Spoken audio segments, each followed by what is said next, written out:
Hello, everyone. I thought we'd just do a stream real quick and talk about the recent character class changes for Campaign 4 of Critical Role, and this is really interesting. We've talked a lot about the different abilities that people have been using in the show. We've kind of been breaking things down and trying to figure out what people's character classes were when they were not listed, or what type of subclass they might be playing, and that's been kind of the fun of examining each episode of the show. Now, they did have character classes for all of these particular characters, but that has suddenly changed, which is interesting. So we're going to go into it on the Critical Role website. I'll go ahead and bring it up right now. They've changed the classes for several of the characters. I'm not quite sure what the specific reasons are, but it's interesting because we've been able to examine what spells people have been using, what kind of abilities. We've gone into things about, this particular character was able to actually heal somebody, nullify advantage or disadvantage, kind of break down okay, what ability did they use? What kind of spell did they use? Does that indicate what subclass that they've been playing this entire time? A lot has changed suddenly. As of last week, I actually started getting notifications of my feed about updates to the Critical Role website, and also people mentioned in chat, which are probably several of you as well who are watching the stream right now, mentioned that the character classes had changed, and I thought we'd go ahead and examine that because that's pretty stunning, really. So let's go ahead and look. Gonna go ahead and move over.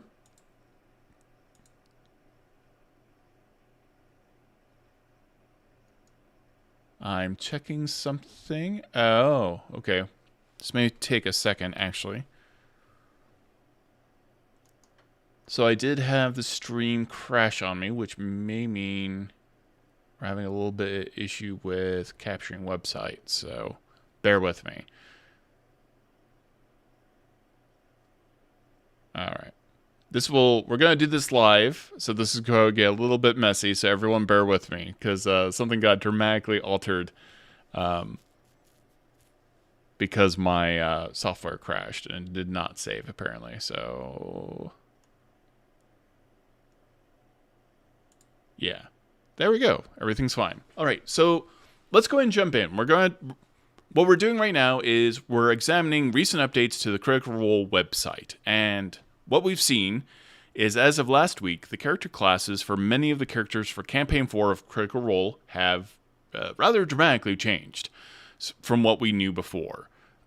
Some of them have maintained what they had, but now we've had these sudden updates, and we've been breaking down exactly what those are previously, based off classes and subclasses that existed within D&D itself. So, as I said before, we were examining things like this character was able to heal, this character was able to cast this spell, like Hunter's Mark, things that indicated that maybe someone was playing a Paladin Oath of Vengeance, something that indicated that someone was destroying disadvantage or destroying, advantage, that kind of stuff, nullifying different abilities, kind of breaking down and trying to figure out what subclasses people were playing. A lot of the characters had their classes actually listed in their character sheets along with their ability scores.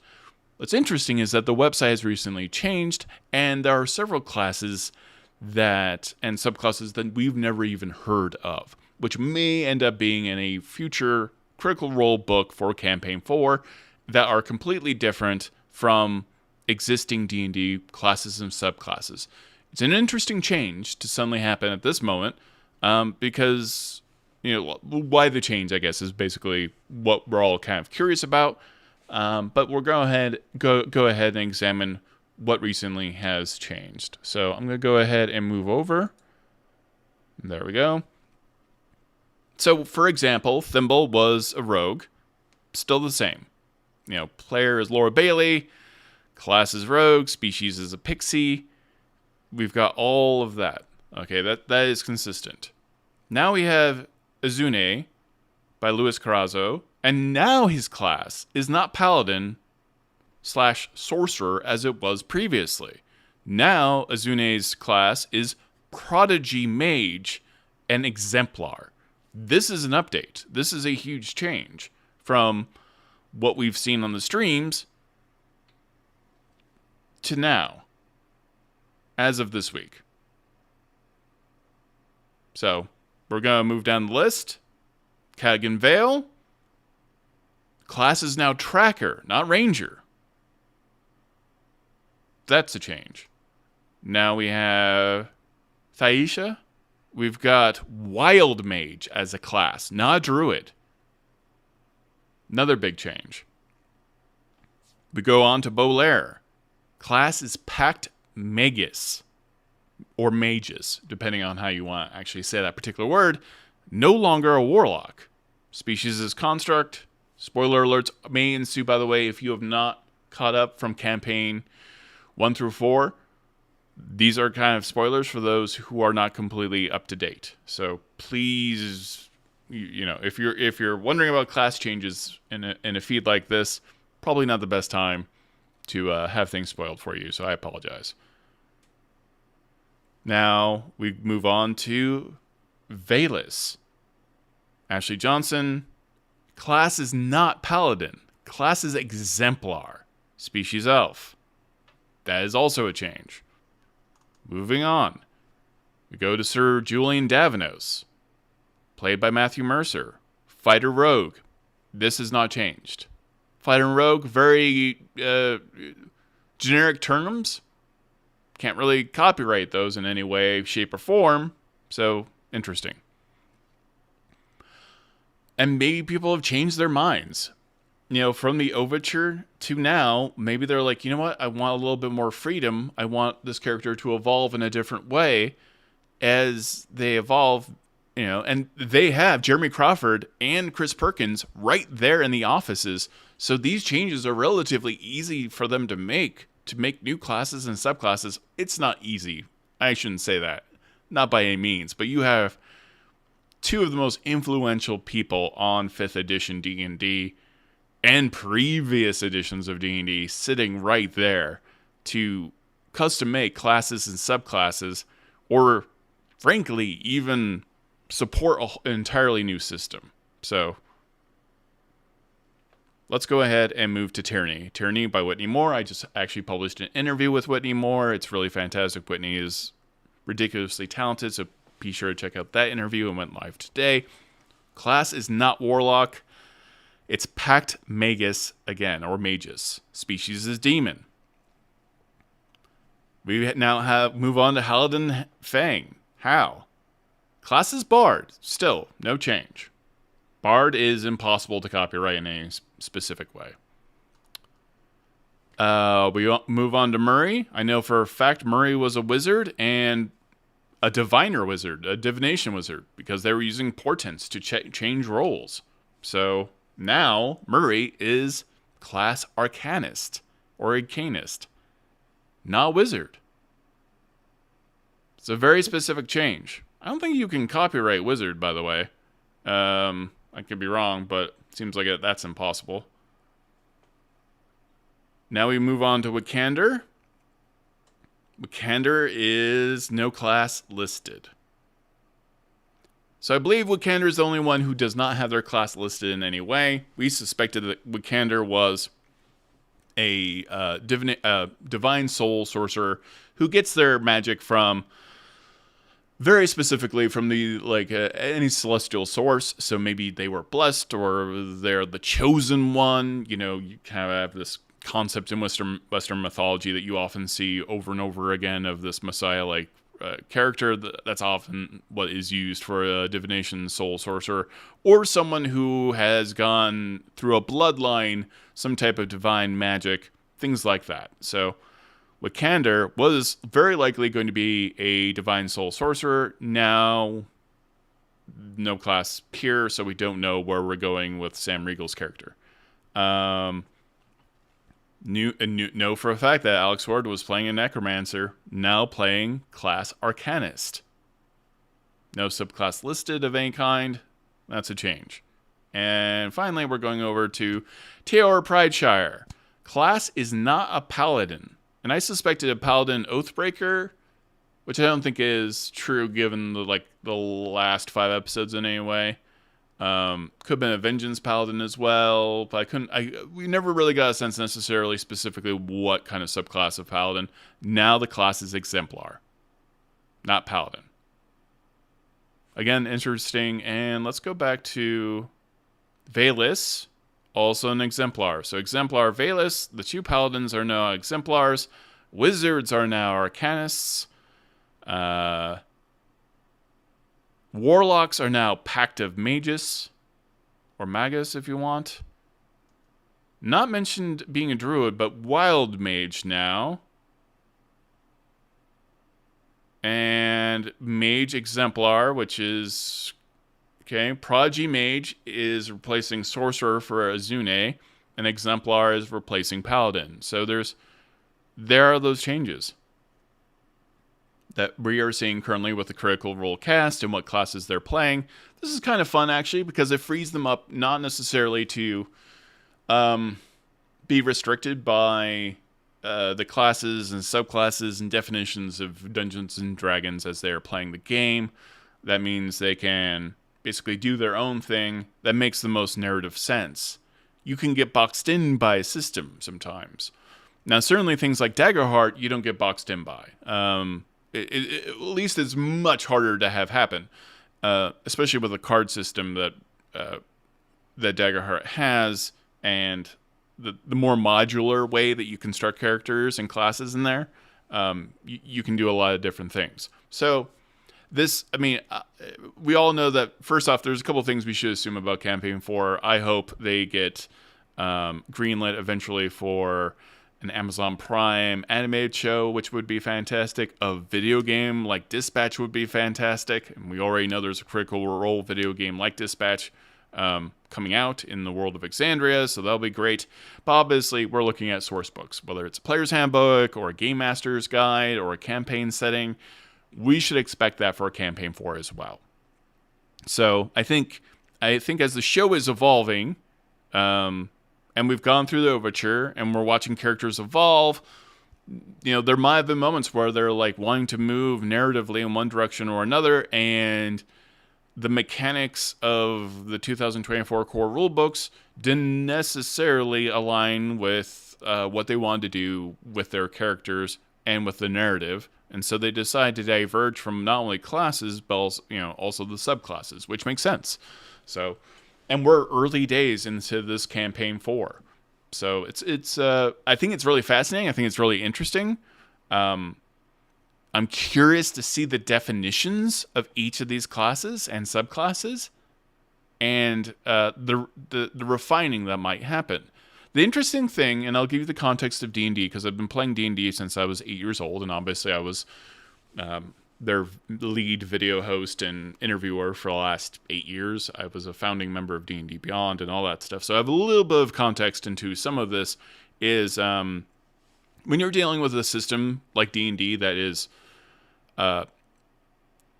significantly old, like 50 years old, right? It's an old system. You have multiple editions, of course. You have first edition, second edition, third edition. Then you have 0.5 editions. You have all these different kind of iterations of the D&D game.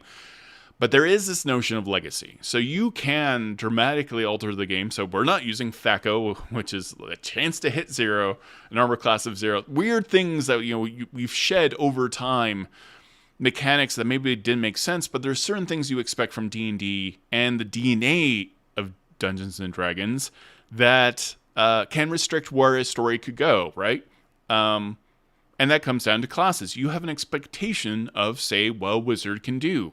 You have an expectation of what a cleric can do.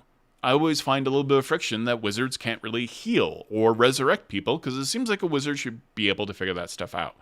I feel like warlocks should be able to figure out really creepy ways to bring people back from the dead. But we don't have necessarily that kind of... We have very set points of view, not only from the fan base, but just from, again, the DNA and the perception of what Dungeons and Dragons is, having to do with what a class or a subclass should or should not be able to get to do. I've seen this in playtest material for D&D for a long time. I've seen friction where it came to one of my favorite barbarian subclasses, the Barbarian Path of the World tree. their keystone, their final keystone ability, their capstone ability, if you will, allow them to teleport across worlds to like an entire different plane of existence. People who love wizards really did not like that, and I saw those comments because they felt that the barbarian was intruding on what wizards and spellcasters can do, and I disagree. I think it's fine to allow a martial class to have some type of ability that is cool, that maybe is borrowing from another class's playbook, and that should be fine. But there is that, again, this history. I'd even call it trauma at some point because people have such very specific, strongly held beliefs about the past of D&D and where D&D should be going. You can see where this all can kind of be like, warlocks should be this way, wizards should be this way, bards should be this way, paladins should be this way. So, long story short, this is freeing them up narratively for Campaign 4 to do whatever they want and whatever makes sense for their characters and not be restricted. And I think this is an evolution of what they've been playing the Overture. They pre-taped the show, so they've gotten a couple of other shows probably under their belt. And now they're kind of looking at, absolutely. People are mentioning kind of like the things that people think are sacred in D&D. For them to change this allows them to diverge, to do something different, and come out with a campaign book that very likely will still be compatible with 5th edition, or it'll be compatible with Daggerheart, or they can do or publish both. So that's kind of my take on these recent class and subclass changes. We're not seeing subclasses, we're seeing class changes, I believe. So we're not seeing anything about subclasses specifically. But this is a lot of content that also maybe we can look forward to in the future, right? To purchase and use as your own characters. This is not, I mean, when you look at Chris Perkins and Jeremy Crawford have this wealth of knowledge. And then you have this amazing, where is effectively a writer's team of cast and crew who are creating a show live. It's an opportunity for potentially folks like Chris Perkins and Jeremy Crawford to say, you know what, this is why I always wanted to fix about the wizard. This is why I always wanted to fix about, the paladin. And I firmly believe D&D has way more to go over time. Things that could change to make the game easier for players. I think a good example is spell slots. So the spell slot system in D&D is one of the hardest things for me to explain to other people ever. It is really frustrating when I'm trying to explain D&D's spell slot systems to someone who's new.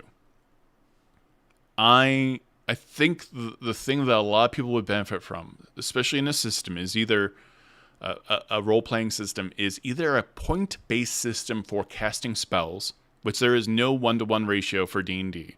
I know the 2014 Player's Handbook did have a point system in the Dungeon Master's Guide, but that point system was not 1-to-1 with how spell slots worked. Those were not interchangeable in a balanced way. So, but when you have to explain spell slots to someone who is playing, even a half-caster or a wizard, you're like, okay, well, you're level 5, so now you can cast level 3 spells, but you can upcast a level 2 spell, and you get X amount of spell slots. That is bonkers. That is so hard to explain to someone who's new, in my opinion, and I've done it multiple times. So I think that's a point of frustration.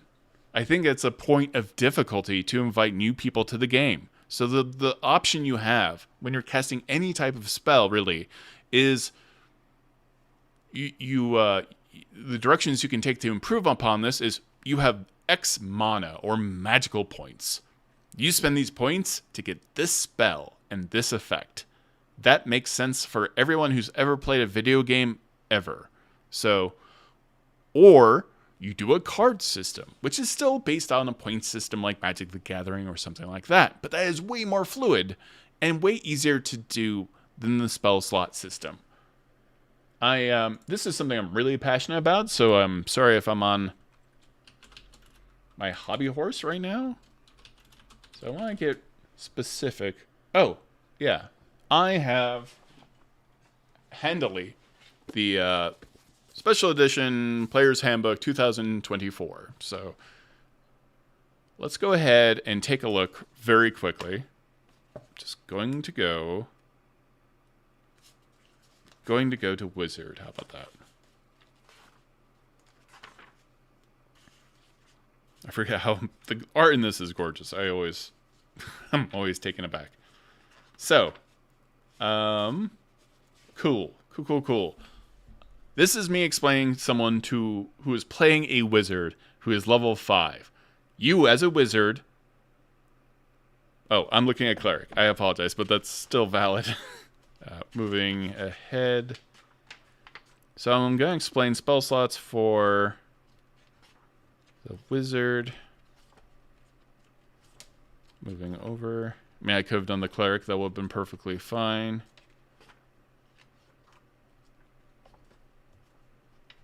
Trying not to get distracted by the beautiful art. And yeah, don't go ahead and leave super chats if you want me to scroll past and be able to look through all of chat. But so let's talk about wizards. Level 5. I'm a level 5 wizard. Cool. I have a level 5 as a wizard. 4 cantrips. So, all right. Well, I'm level 5 now. I have 4 cantrips. I have 9 prepared spells. I have 4 level 1 spells. 3 level 2 spell slots and 2 level 3 spell slots. It just rolls off the tongue, doesn't it? Like, I can, and you understand, I love D&D. It's just the heritage of D&D that makes that hard to explain to new players. It makes wizards very hard to be accessible or spell slots. Now, the thing is, it's D&D. This is what we do. I love Dungeons and Dragons. I grew up with it. It makes a lot of sense to me how spell slots work. And it would be really controversial for D&D or Wizards of the Coast to move away from a spell slot system, right? That would be hard, I think, for the D&D community to take. It'd be controversial, and it's not necessarily a fight worth them getting into, right? You know, any type of change in D&D is met with like a lot of consternation, speculation, fear, and you for something as old as D&D that is 50 years old, it's the bus turns real slow, right? When it comes to change, you see how people reacted to things like the Paladin no longer having smite. Having smite being a magic action, right? People were really upset they couldn't double dip into smites in the way they could before. And paladins in 2014 were completely broken. They would constantly steal focus at the table because they would just Nova damage, and it would be ridiculous. And I didn't enjoy it. I didn't even enjoy playing it. And some people like to like roll those giant crazy numbers, but like I don't enjoy playing something that's broken myself. But people found it very controversial that we had to fix, how smites were doing. So that's just an example of it's hard for them to change this. And so my suspicion right now, looking at that and how hard it is to explain spell slots to somebody, let's go rest my player's handbook up against my Iron Man gauntlet. We're going to go back to the characters. So who has changed? Well, Thimble is still a rogue. That hasn't changed. Rogues don't have spell slots. And Thimble is not an arcane caster in any way that we're aware of. But Paladin is a caster. Prodigy, Mage, Exemplar. So someone who was a Paladin and a Sorcerer, they're a caster, therefore their class and subclass changed. Now I'm looking at Tracker. Rangers are half casters as well. Partial casters, whatever you want to call it. Tracker, no longer Ranger, Tracker. Druids, same deal. The connection here appears to be spell slots. No longer a druid, wild mage. Bolaire is now Pact of the Magus. Or mages. Warlocks are... they're not even... They're weird casters. I mean, warlocks are just all over the place. So, yeah. Again, Vaelus, Paladin, Exemplar, Spellcaster. What didn't change? Matthew Mercer playing Fighter Rogue. No spell slots. No changes required. Looking at Tyranny, Pact of Mages again. Warlock, change, Spellcaster. Now, here's where I'm wrong. Bard for Halandil and Fang. So, that's an interesting... it's interesting there's no change there. Bard's a hard thing to copyright, so I don't know if it's a copyright thing or whatever you want to think it is. So my spell slot theory of to this degree it could be completely wrong. You know, maybe there's no spell change system for the Bard. I think it would be cool to have one, personally, but yeah, doesn't wash with this idea. But now we have Wizard Arcanist. We don't have a spell. We don't have a class or subclass for Wikander. Arcanist again for Octus. And Exemplar for Teor Prideshire. So the only person with spell slots who I've never seen use a spell slot. Have we seen? I must be wrong. We've seen Halandil and Fang actually cast spells, right? Or am I wrong?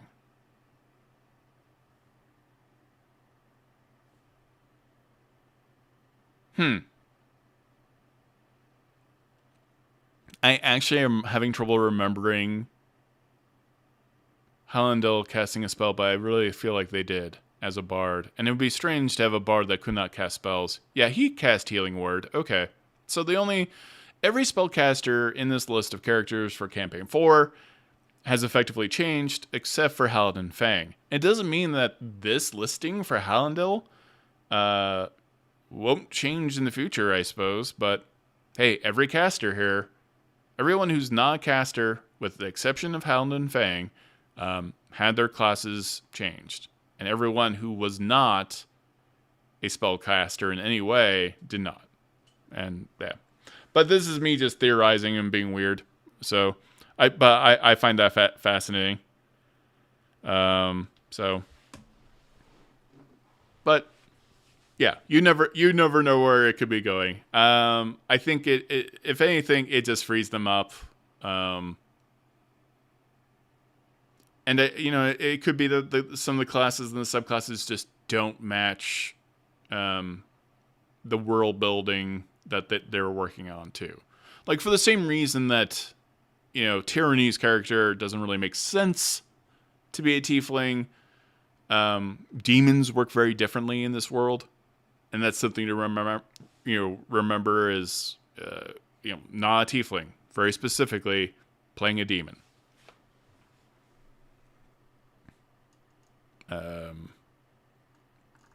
Other things have we seen that were significantly different? I mean, the entire plane of existence works differently, right? The underworld works differently. Life and Death in Critical Role Campaign 4 works differently than we've ever seen it. Differently than Exandria or anywhere else. So to have differences like that, I think it to change the names of the classes and the subclasses frees them up to do something a little bit different in the narrative and a little bit different for the world. And that is my soapbox about recent class changes and subclass changes on the website. So, yep, just a rant. And I am probably completely wrong about the spell slots, potentially, given that the Bard has not changed in any way for Halandil and Fang. But it was a great conspiracy theory of mine, and I'll gladly admit that I was wrong. But I would love to see eventually a system, and this is actually why I really like Daggerheart, having a card-based system for spell-like abilities for people who are casters, or anyone, that is universal from class to class, is really helpful when you're trying to teach someone new a game. And this is why spell slots are a point of friction for anyone who is new to D&D, and I would love to find a solution eventually. So, We got a few messages in chat. Todd, any chance you would reach out to Critical Role for a quick interview about this change? Yeah, yeah, I'd absolutely do that. That'd be easy. I mean, not easy to get, but I'll ask them about it. Be fun. Because it's very likely a much ado about nothing. But it's an interesting headline. It's a thing that I thought was interesting, and I saw it happen on Friday, and I liked a conspiracy theory campaign 4 quite a bit already. But I also think campaign 4 is an interesting point of teaching D&D, or teaching people about role-playing games and narrative anyways. So I increasingly have, I'm still covering Dungeons and Dragons. I still request interviews of Wizards of the Coast for, the recent books that have come out, stuff like that. I'm still doing all of that. But I think Critical Role is a fantastic tool to get people interested in role-playing games and to demonstrate narrative and constructing stories, drama, acting, improv. There's a lot of things you can learn from a show like Critical Role, and especially with this new campaign and this massive cast, it's such a great opportunity to introduce people to acting tropes, writing tropes, and all types of different styles of improv and stuff like that. Like, there's a lot in world building. There's so much art in a live play show. It's a great tool because you have also the audience to explain all these other things at play. So, sorry, I got a whole bunch of chat right now. I'm trying to examine. It's a little hard for me. Tuck Henrik, do you think they're still playing D&D? I think they are. And if Critical Role stopped playing D&D, I wouldn't care. I'd still be watching Critical Role. I don't need them to be playing D&D. I'm here for the story, and I enjoy the mechanics, and I like knowing what the mechanics are, because there's a kind of when Critical Role goes into combat and there's miniatures at play and all this other stuff, I do enjoy seeing those numbers go up. And you can do that with a lot of different systems. You can do that with Daggerheart. Things matter in Daggerheart. And certainly there's a better system for constructing improvisational live play like stories in Daggerheart. It lends itself more towards how a lot of people actually play role-playing games. But I wouldn't stop watching Critical Role if they weren't playing D&D. I wouldn't ever do that. And I don't think most people would. I just would like to know the system that they're working with, because there is a sporting event-like aspect to combat and encounters in any role-playing game, any live play game. That gets you excited. The drama and the acting in Critical Role, I love that stuff. Monologues about dark, gritty histories and the comedic moments, like with Spurt. Chris Perkins playing Spurt being smushed by a fire giant. Spoilers, it's been a couple of years. But I also love the moments where you see those dice numbers go up, and you're like, mechanically, in your head, especially if you're like someone like me, you're like, oh no, they're out of spell slots, or they can't use this spell now, or they've been stunned, all of this other stuff. That stuff is really fun in a sporting event-like way when combat erupts. And that's why I'm right now, I'm learning Daggerheart, so I can watch something like, the Umbra show that currently, Matt Mercer has been game mastering. So I know a little bit more about what's actually happening. That's part of the fun. So lots of people in chat today. So don't forget to like and subscribe, by the way, if you like video content like this. I really enjoy doing this type of stuff. I am required by YouTube to say that. No, that's not true. But it does help the channel. This is how I'm trying to make a living. I'm very passionate about this topic, if you can't tell. Sometimes I see people say, like, if Critical Role didn't play D&D, I wouldn't watch. I'm like, that's insane. I'd still go watch. I just like to know. I have a lot of fun knowing the mechanics of how something is being done. I think that's part of the fun for everyone as well. So, I'm looking through chat right now.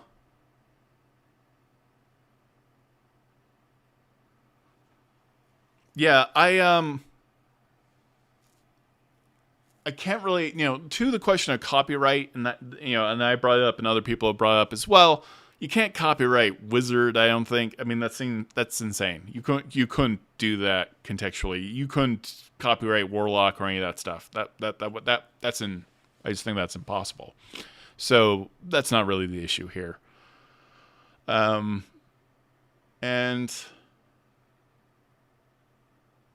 or Ranger or any of that stuff. So what we're doing is a lot of speculation off very little information, which can be fun. But I thought this is a good moment to take a step back and look at kind of the structure of D&D and the structure of the show. And we're only 5 episodes in, everybody. A lot more is to come. So they could really kind of expand as they go. And maybe they'll be inspired. I've played role-playing games, including D&D, where I get to level 1, level 2, level 3, get to level 7. I'm like, I'm not really feeling this class or subclass, and I've changed. And I've had game masters and dungeon masters that were kind enough to let me change, because that's a heck of a thing to be playing for, 20 hours, 30 hours, and realize you don't like a class or a subclass. Whew. You don't want to burn your character to the ground because you suddenly discover you don't enjoy mechanically that class. So this is also something that, might be going on right now. Also, I don't believe you can copyright game mechanics in any way.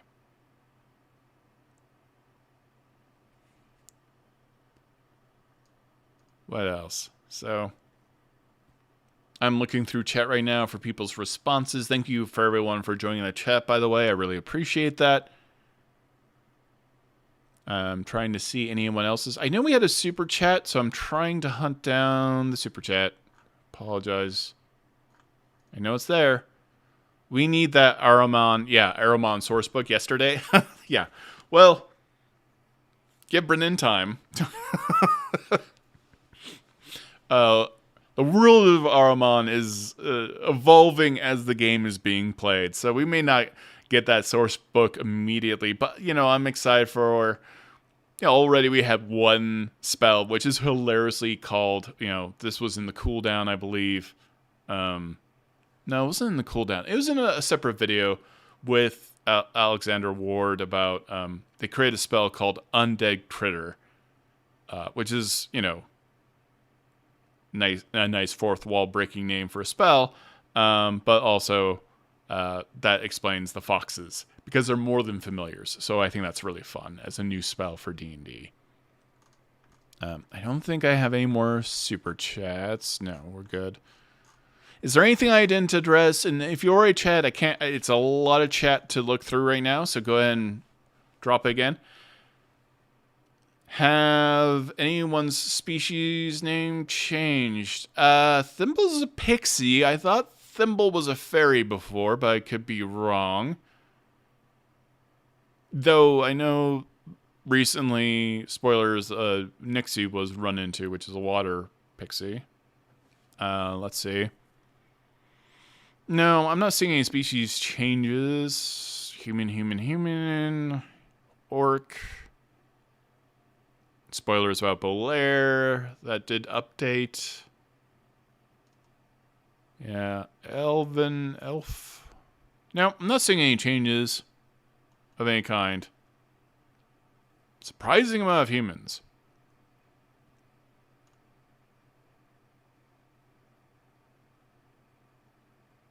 Yeah. Terror Pride Shores and Nama.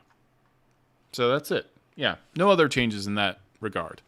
Also, if you want to help support the video content like this, click on the links to sponsors like Jopeco Maps, which they actually have a demo going on right now that is insane, and a Kickstarter to boot.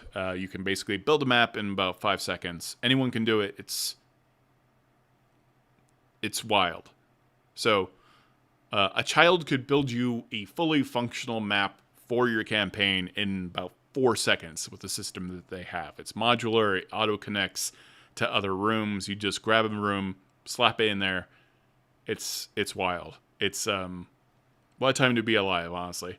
And then also Patreon also helps support this channel. Start playing.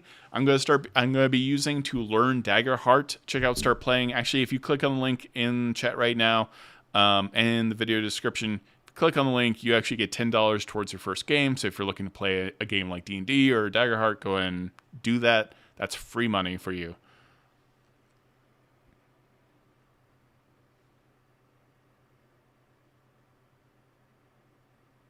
Didn't Murray Nama, or was that someone else? No. Nama is Taor Prideshire. That's the race. Murray's a dwarf. So, but it's been fun talking about all that stuff. I do have very strong feelings about spell slots. Clearly. So we're kind of in the cooldown of the live stream. Is there anything I didn't address? Any thoughts? Any other theories about the classes and subclass changes? Or about Campaign 4 in general so far? Let me know. Also, let me know what type of future content you would also like to see on this channel. As you know, I was laid off in June from Wizards of the Coast. I no longer do their videos. That did provide me the opportunity to start covering Critical Role and Dagger Heart, though. I've definitely leaned into that. It's definitely a shift and a change for me. I'm still covering D&D, obviously, but going from employed to YouTuber for the third time is rather a dramatic shift for me. So I'm open to any kind of advice or content that people want to see in the future. Wearing my heart on my sleeve, so I'm always trying to improve. I took about 3 days off, and I felt terrible. But it was my 10th anniversary, and it would have been wild not to take my 10th anniversary with my wife off. We were married on Halloween. But then all the news broke in the world. Like, The Void had the Blood Hunter show up, which is awesome and crazy and great. And then, like, Forgotten Realms books dropped, and all this, and UA dropped, and this thing dropped. And I was like, I was on vacation. I'm like, of course it all happens on Halloween. But, you know, that's how it goes.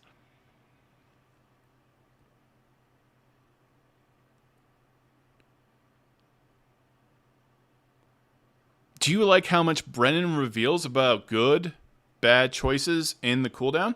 I don't mind. I don't think they're breaking it up too much. You know, I can be a little bit weird about this topic. So, I like the cooldown, and you have the choice not to watch the cooldown. But, like, I'll watch something like a TV show, and I will give myself time, because they often have a podcast for a TV show or a show like Frankenstein where you can learn the making of. And I'd like to have a little period of the magic of watching an episode. I'm not doing that with Critical Role. I like watching the cooldown and getting that context. But I understand people who don't want context into that episode because you're still feeling the episode, right? So, a good example is right now I'm watching Pluribus. Is that how you say it? Pluribus, which is done by the creators of Breaking Bad. I don't want to watch the podcast on that necessarily because I'm too weirded out by the show and the mystery. Same thing goes with It, with Derry. Welcome to Derry. I don't necessarily want the breakdown of how those monsters are getting made or choices they made because I just want to feel the magic of an episode for a couple of minutes, maybe a couple hours or another day, and then watch the behind the scenes, right? So I get both things, but my job is to partially break down these episodes and do so with the most amount of knowledge possible. Plus, I've been professionally dungeon mastering for years, and I appreciate hearing another dungeon master or game master deconstruct their own episodes and games. It is like therapy for me. So, and if I'm looking down to the left, it's because I'm literally looking at chat. So that's why that's happening. I'll go ahead and bring it to the full screen. I'm going to drink some coffee.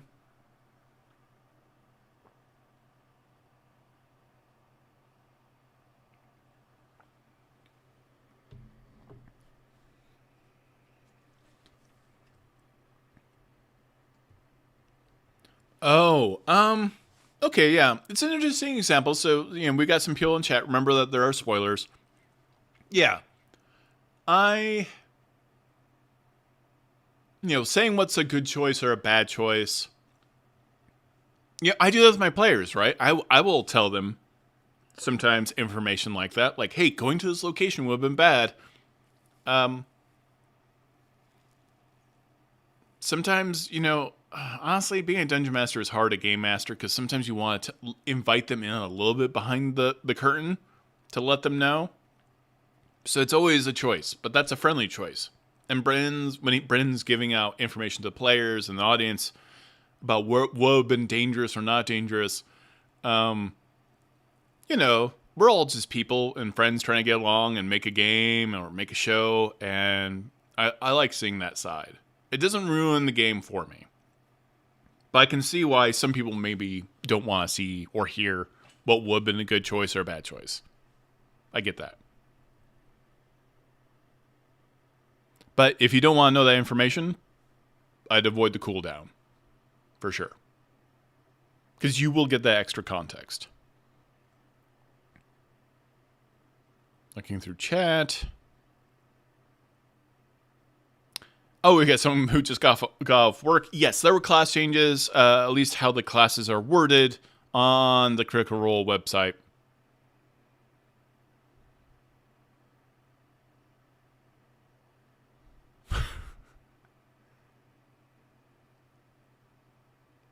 A lot of people watching, but not a lot of...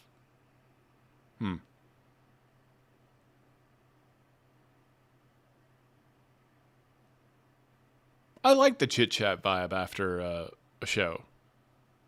I mean, I talk to my players after I Dungeon Master. That's natural. Plus, I especially like to do it if they would have straight up died if they had made the wrong choice. I think that's kind of fun. So, looking through chat.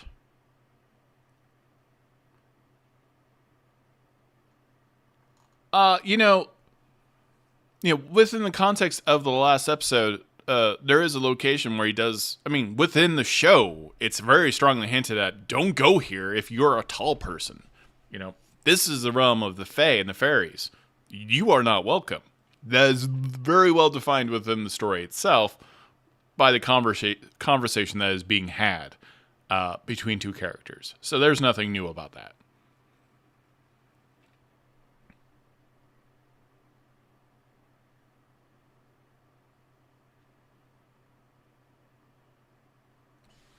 Just reading chat.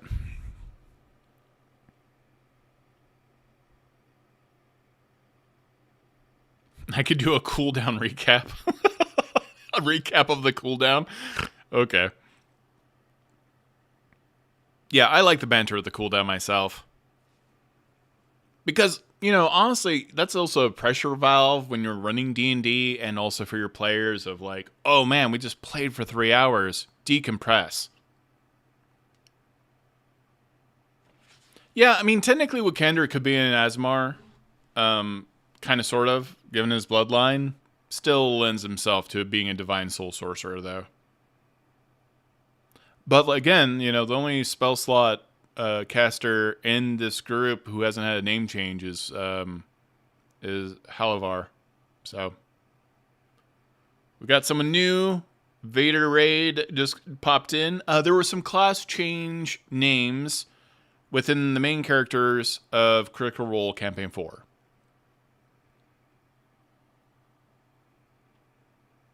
That happened on the website. So, several, I think only 3 characters did not have class changes listed on the website. So that's the big update, if you are new to chat right now. We're going to wrap this up in about 7 minutes, I think. I thought this was a really fun chat. I didn't think I was going to have this chat today. It was something, significant changes, Raider Vade. Just going to talk at Vader Raid right now. So, there are big changes. You can check out that on the website. And for people who are just joining, we can run through it really fast because I always appreciate latecomers. So we're on the website right now. For those that didn't know, Thimble is still a rogue. However, Azune is now, instead of a paladin, sorcerer, is now a prodigy mage exemplar. We've got Kattigan Vale, who's no longer ranger, they're a tracker. We've got Thaisha, I always feel like I'm screwing up that name, is now a wild mage instead of a druid. We've got Bolaire, who's now a pact of mages instead of a warlock. We've got Vaelus, who is now an exemplar instead of a paladin. Now Matthew Mercer, however, is still playing fighter rogue. We've got Tyranny, who is now pact of the mages again, not a warlock now. Halandil Fang is still a bard. Only spellcaster that didn't have a class name change. Murray is, instead of a wizard, who was a divination wizard, is now an arcanist. And we've got Wikander, who is now playing, the class isn't even listed. So, and then brings us to House Tachonis, who is now, and now I'm reading this in my brain, is now an arcanist instead of a wizard. Necromancer, Taylor Prideshire is now an exemplar. So, significant changes. Thaisha, thank you. God, I keep on. So I have a problem with names. I know I've gotten some complaints on some of the YouTube videos. I actually have an issue with processing names for whatever reason. So Thaisha, thank you. If I don't see it phonetically, even if I hear it, I have trouble processing it. I don't know what that is. It is not intentional. I just am that way. Even when I meet new people in real life, I have trouble with names. It's just one of those weird things. So, bear with me. So those are significant changes. And one day we may see animated versions of these characters and these classes. And so having, instead of saying this is the Wizard Academy, having it called the Arcanist Academy makes more sense. When you think about Critical Role's previous campaigns, you've got, characters like the Blood Hunter, that's a unique class. You've got, the Way of the Cobalt Soul. Would that have been different had not been specifically monk? Yes, it's a monk now in a subclass that is the Cobalt Soul, but, there are limitations to what you can do with monks. So, especially for that world, things might have been different had they not been specific to D&D subclasses.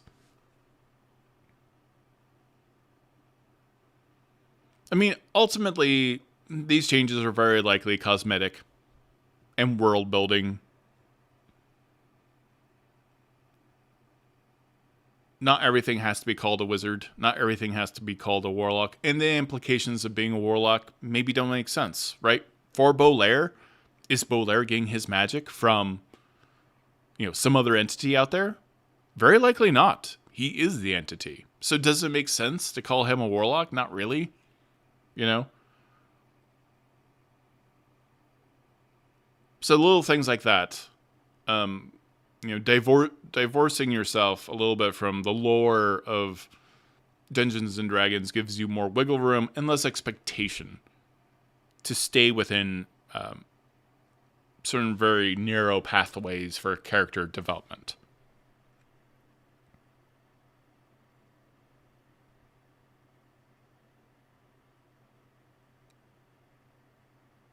Now, if you haven't, I don't want to talk too much about necessarily episode 5. I don't want to spoil anything for anyone, but I did theory craft some things about that. What I do like is, it was mentioned recently, and this is not a spoiler, that we will start seeing arrows fly towards different tables. So they may see a group of enemies heading towards not themselves, but one of the other tables. So they'll see the threats moving towards another table. They'll see the dangers, arrows whizzing by your head, going towards somewhere else. You'll see the ramifications of your actions and how they affect another party. Or you'll be able to warn them that something is about to transpire. So, interesting things are going to start happening now that the tables have moved away from each other, doing new things. This is what we kind of call dramatic irony. And this isn't really fun because you now, everyone who's watching Critical Role will have a sense of the story as an audience outside of the players and bigger than the players. It's, think about Star Wars. Very simple concept. Does Luke know what Darth Vader is doing all the time in Star Wars 1, 2, and 3? No, he does not. But we do. We know what's going on. We know that Darth Vader is looking for them. We know that the Star Destroyers are approaching Hoth. The Rebellion doesn't know necessarily, and that's dramatic irony. So now we get to have that for multiple protagonists and even potentially some villains through the viewpoints of different protagonists in the story.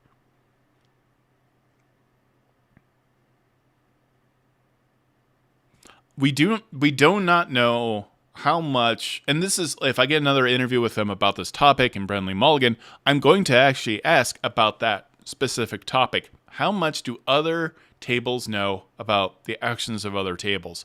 I suspect nothing. That's my suspicion, because they don't want to know. As a player, I don't want to know what's happening. If I'm at the soldiers table, I don't want to know what's happening at the schemers table. I want to be surprised. Because I know eventually what happens at the schemers table or the searchers table. It's not the searchers table. Why did I get that in my head? It's going to be affecting my character as well in a different way, and I want that to be a surprise.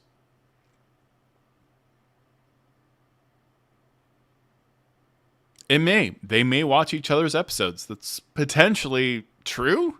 I myself wouldn't want to do that, though. I would want to be surprised. Seekers, thank you. Searchers, I knew that was wrong. Yeah, I don't know. I mean, it's definitely a question I think will be fun to ask Brennan, but I don't know if anything's going to come up of that. I think I would suspect people, honestly, that whole cast may not have the time to watch each other's episodes. I mean, if the point partially is we have this really big cast playing this game, not everyone has time to be in every game necessarily. It's a West Marches style game. If you're watching each other's episodes religiously, that kind of defeats the purpose in some ways of having a little bit extra time for yourself.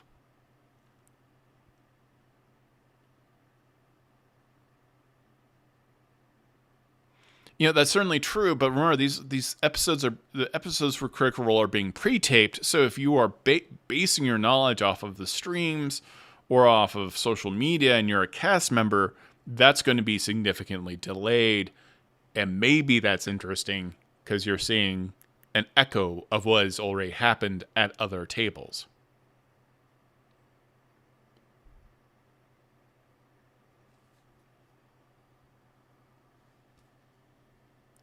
The way that Bardic Inspiration works now, I thought it had changed so you don't lose it.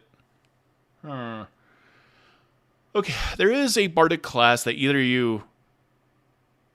there's a specific issue with things like Bardic Inspiration. You end up not using it. People often hoard Bardic Inspiration, I believe. I think they fixed that in 2024, or at least one of the subclasses has changed it so that you hold on to it if it's not effective. I could be wrong, but I know we made that change either to a subclass or the entire class for bards in 2024. So we always run into an issue at any table of bards handing out Bardic Inspiration and people not using it because they're saving it for a big moment and they don't want to fail. Now I believe if you use Bardic Inspiration either in a specific subclass or the class on the whole, I'll have to look it up. You don't lose it if you fail the roll. You still get to use it.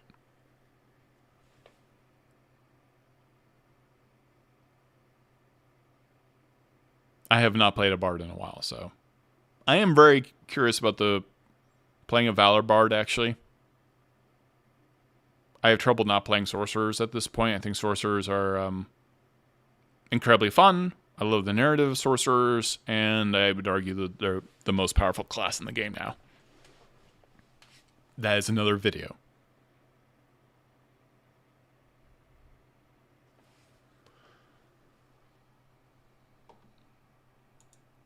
Just looking through chat. Oh. Second.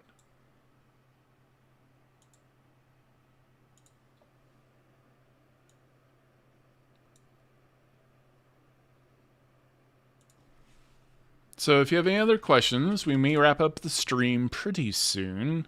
I think I went through all the super chats.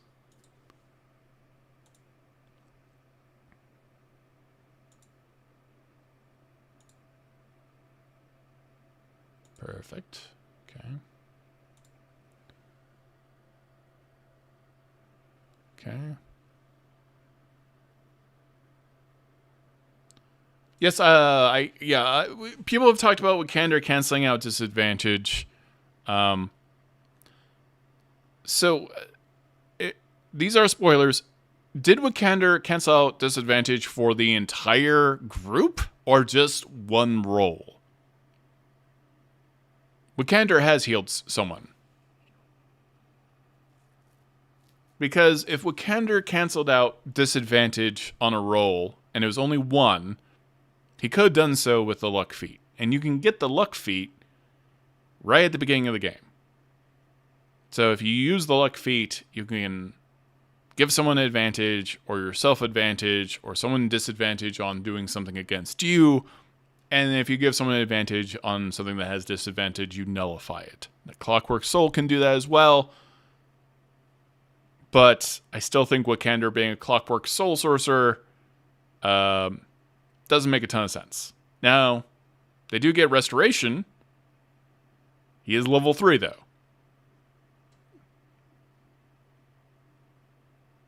If it was just for him, he may just have the lucky feat. And as we know, Sam Riegel is a big fan of the lucky feat. So it could have easily been the lucky feat to nullify advantage and disadvantage. It did not have to be the Clockwork Soul Sorcerer ability. Lucky Feet does a lot of heavy lifting for a lot of characters.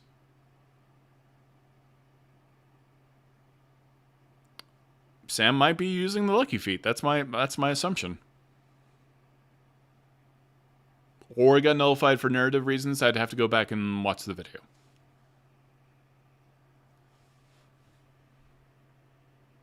Any other questions about that?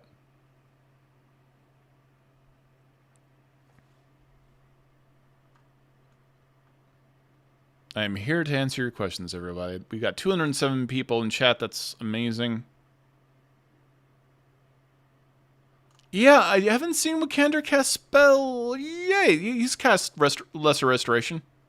He's cast a spell. I haven't seen Eldritch Blast.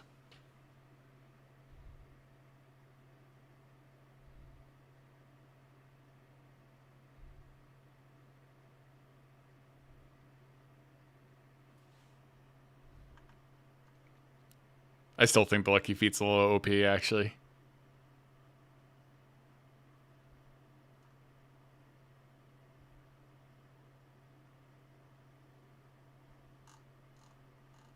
Alright.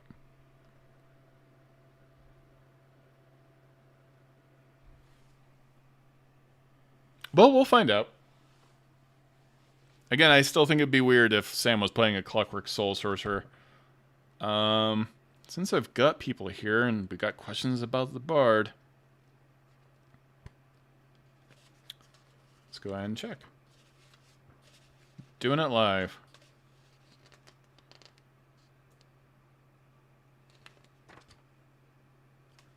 Bardic Inspiration.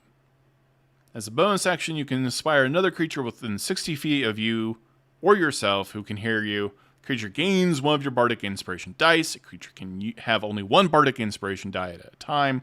Once within the next hour, when the creature fails a d20 test, the creature can roll Bardic Inspiration die and add the number rolled to their d20, potentially turning failure into a success. A Bardic Inspiration die is expended when it's rolled.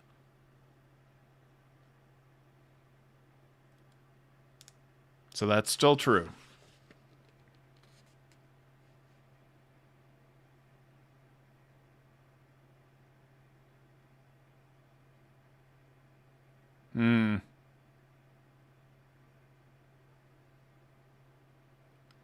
I know there's a situation where that's not true, though.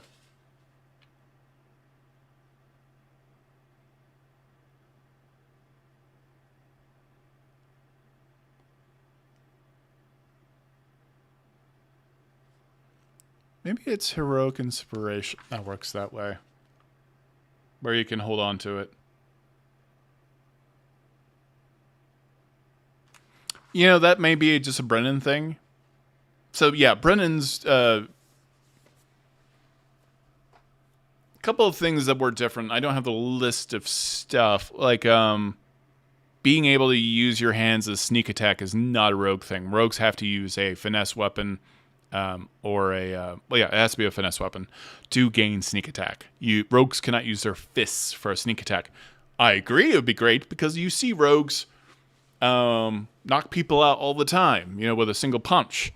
But within this world, within the world of Campaign 4, you can use your fists to perform a sneak attack as a rogue. And we've already seen that. So that's a rule deviation, and maybe that's a house rule, or frankly, there are a lot of rules in D&D, and sometimes you're not going to be completely accurate to what's in the book, and that's okay. And then it could become canon if you enjoyed it. And we do have homebrew. And, well, let's use the word homebrew a little bit loosely. Yes, technically, Jeremy Crawford and Chris Perkins aren't, Wizards of the Coast employees right now. But they've been working on D&D so long. I don't know when they make a subclass or a class or a rule that it doesn't hit quite right to say homebrew, right? So... yeah, it'd be fantastic to get Brennan's list of home rules or house rules for the campaign for sure. Or maybe even next time I talk to him, just kind of run through them. But guys, I like I said, I've been running D&D for probably 30 years, and I get things wrong all the time. I overused reactions once with an NPC, and I felt horrible for the player because they had something counterspelled. I just got all tangled up in my brain. That happens. You're going to get rules wrong. And if you are new to D&D, please don't be afraid to get things wrong as a player and even as a dungeon master. You try your best. But I'm going to let you know right now, people like Brennan and Matt, they're going to make mistakes. That's going to happen. You are like this highly functioning processor all the time. You are the CPU of your friend's D&D game, and something's going to melt. Or you're going to misremember, and that's okay. Or it may be a conspiracy, and we should watch everything he's doing. It may be an indication of things to come. I don't know. All right.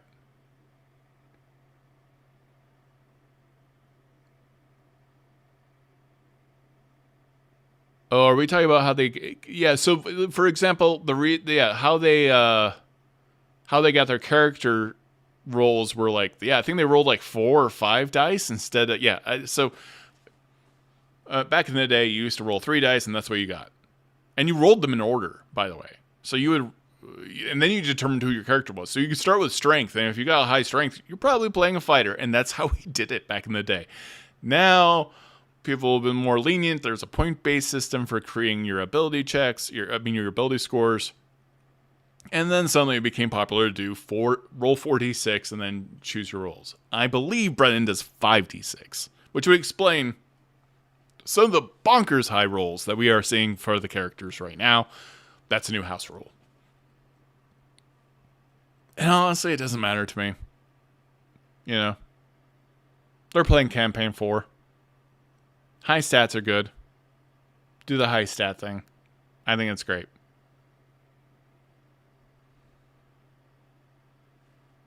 Yeah, that's fine. There's rule mistakes all the time. That's gonna happen. That's D&D. You try your best. Or there are rule changes that you've determined. Do I think rogues should be able to do sneak attack with a punch? I kind of do.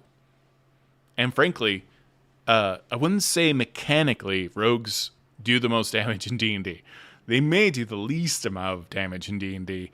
So giving rogues the ability to sneak attack with their fists would not hurt the game in any way. And I know monks might be a little upset. I think rogues are king of the sucker punch. I think it's a very different theme than what a monk does. I think a rogue throwing a wild haymaker and knocking you out is very different than what a monk does. So I think giving a rogue the ability to do sneak attack with a kick to the groin or punch to the face makes more sense than it doesn't. So that's a house rule I would like to adopt, frankly. Are paladins allowed to punch smite now? I think they are. That's wild. So if paladins can punch smite, then let rogues sneak attack with a punch. Yeah, I think, rogues mathematically deal the least amount of damage. Now, I will say this, though. Theoretically, they do. I mean, like, if it's a fight, but, like, if a rogue convinces an army or a group of ogres to go kill another group, is a rogue still doing the least amount of damage? If a rogue has expertise and a soul knife rogue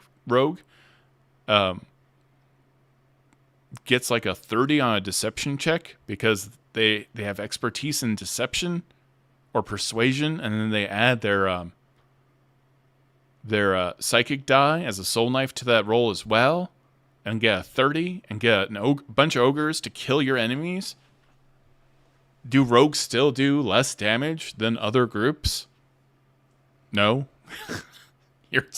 I think rogues are still one of the most dangerous.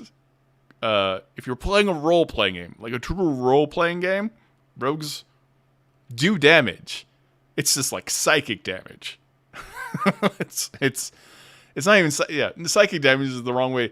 It's narrative damage. Rogues do potentially the most narrative damage in the game sometimes. How about that? Though really, if you want to manipulate people, bards are monsters. So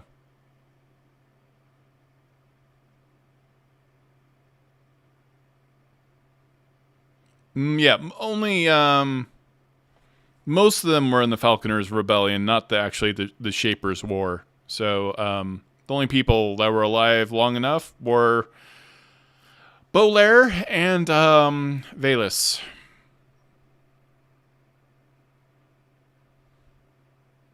Yeah, I love playing rogues. I do. Do I think rogues should do a little bit more damage? Yeah, I think so. Or at least more opportunities to do damage. How about that? But soul knives are the best skill monkey in the game. If you just want, beyond even eloquence bards, if you want, and I love, also, being able to stab someone and leave no mark, that's what soul knives allow you to do. So if you stab someone with a soul knife, there's no evidence, there's no wounds. So guards may not even know why someone is dead. And you have always on potentially weapons. So it's really hard to unpack. Soul knives are nasty, nasty, nasty skill monkeys. They can, if you love to be successful at skill checks, like in Baldur's Gate, soul knife. Holy crap. You want to be really nasty? Soul knife reborn from Van Richten's Guide to Ravenloft. You're never going to fail a roll. I swear to God. I'm tempted to play one so bad. Because I don't know that I love, combat's great, but I do enjoy succeeding at deception and persuasion checks the most. Stuff like that I love. It's something I have a lot of fun with. Now, another way that you can go with that, And actually, this is something I was going to recommend. I was going to create a video about subclasses I would recommend if you wanted to play in the world of Campaign 4. So, this is a very narrative-driven show. We've got the Schemers table. We've got, not Searchers. I keep on going back to Searchers. It's so bizarre. We've got the Soldiers table. But for the Schemers, one of the best Schemers you could be playing is a Rogue Soul Knife Reborn. So the Reborn get 1d6 or 1d8, and they can use it as many times as their proficiency bonus to add to an ability check. Then the Soul Knife can also add their Psychic die to an ability check on top of that. Then you have Expertise. You're going to keep on getting the highest Deception and Persuasion checks. Not to mention other things you're good at, like Stealth and a whole bunch of other things. You are nasty man all the time. You are a nasty character. And if you're at the Schemers table and you played a class or a subclass like that, in a species, you're tough to beat. I think that's a really fun character to play. Are you doing a ton of combat damage? Technically, no. But you'll probably be able to talk someone else on your behalf to do so. Think about Tyrion Lannister. Think about how many times Tyrion Lannister got someone to do something for him. So, Seekers. Always mess that up. Well, only for today am I messing that up. So actually, there are a lot of subclasses. If I was playing in Campaign 4, if I'm theory crafting, I think Valor Bard is exceptionally strong because you're good at kind of everything. You're good at combat. You're good at buffing the entire group. You've got spells. You've got heroic inspiration. Really, really effective.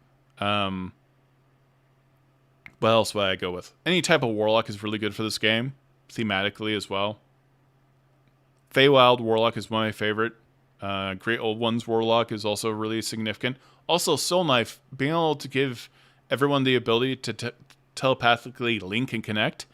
Certainly the Great Old One Warlock has that ability as well, but differently. You can use telepathy directly to one individual you can see. Whereas as a Soul Knife, you can connect the entire group, the entire party, to all be able to communicate with each other. So you are like the ultimate spy, which is really nice.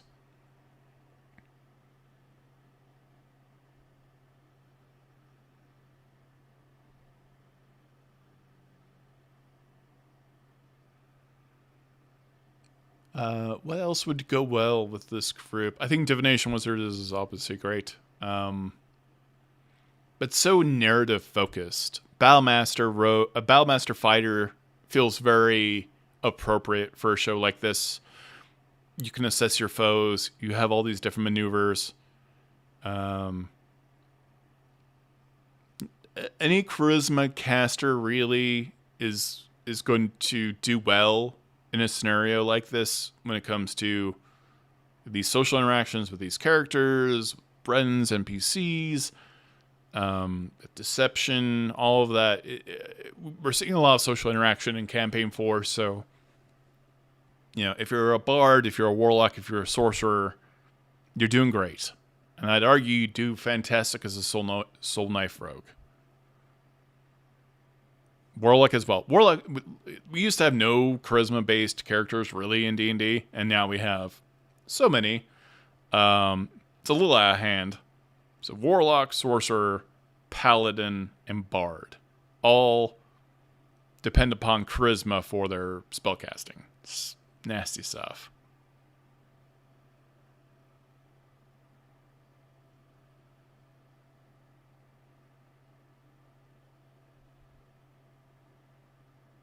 Yeah, Soul Knife can connect the entire party to communicate with each other. And if you want a little bit of extra utility, look at feats. Gain a couple spells. Use Touched by the Feywild. You can Misty Step. By the way, if you want to get out of prison, use Misty Step. All you have to do is see where you want to go.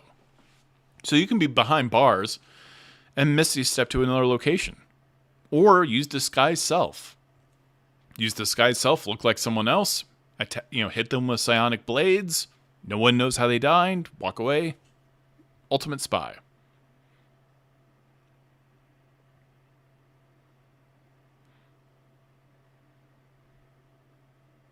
Right now, we don't know why there were class changes, other than it's probably just narrative-based.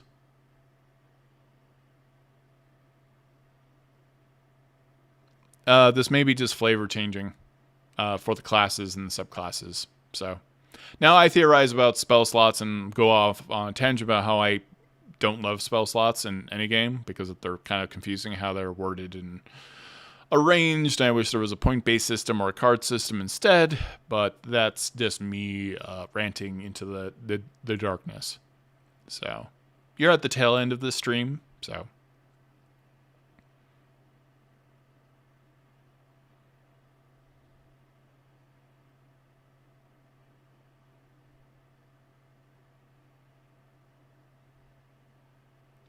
Misty Sip is vert only? What?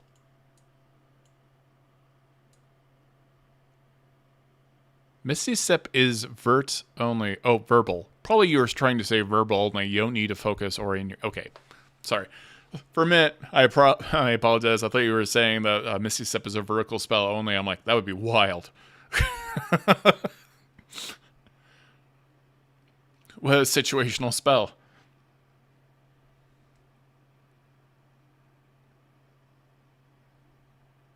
Sending eventually is going to become a very important part of the game or not exist at all.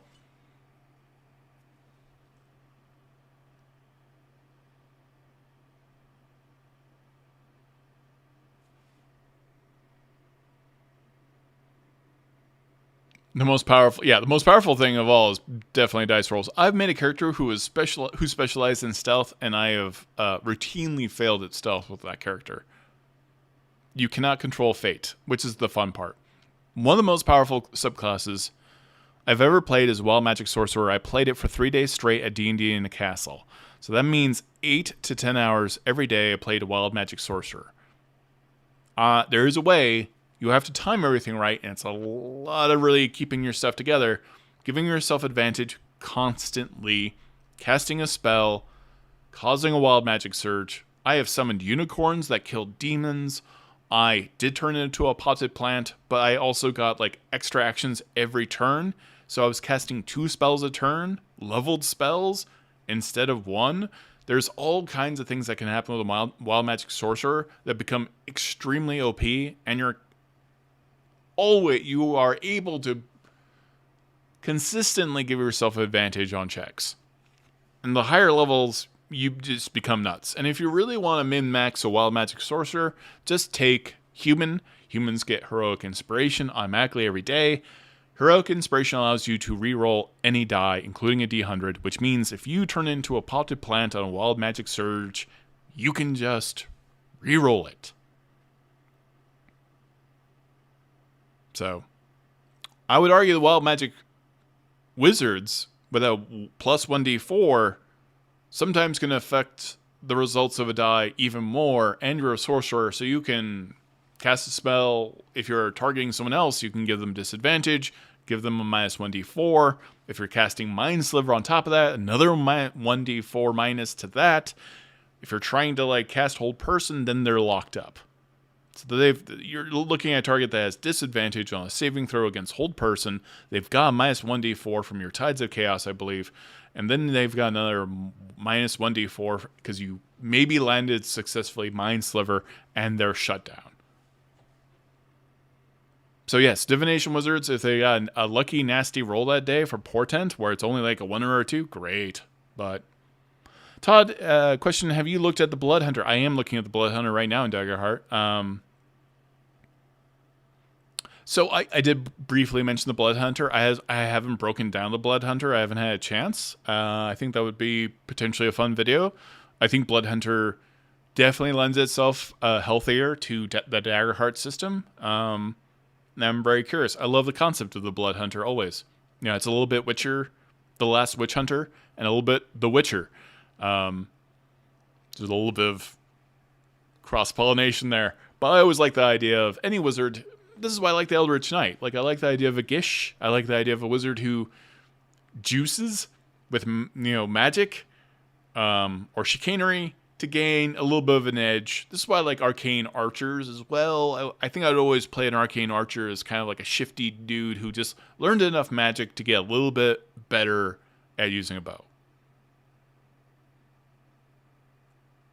I can't believe I've been streaming for an hour and a half. I appreciate all of you who are still in chat. That is wild.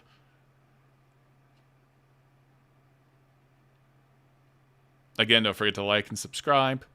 It's weird. Friday I streamed and very small audience. Only had like 100 people, which is, I'm thankful for 100 always. But there's a much smaller audience. And maybe because of how early I streamed. So maybe I'll wait till later in the afternoon for the audience.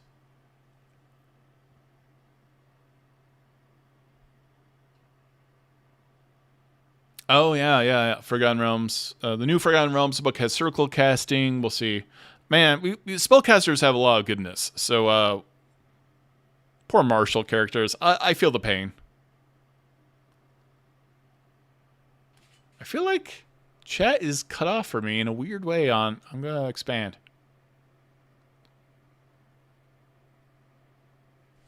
Oh, thank you. I appreciate that.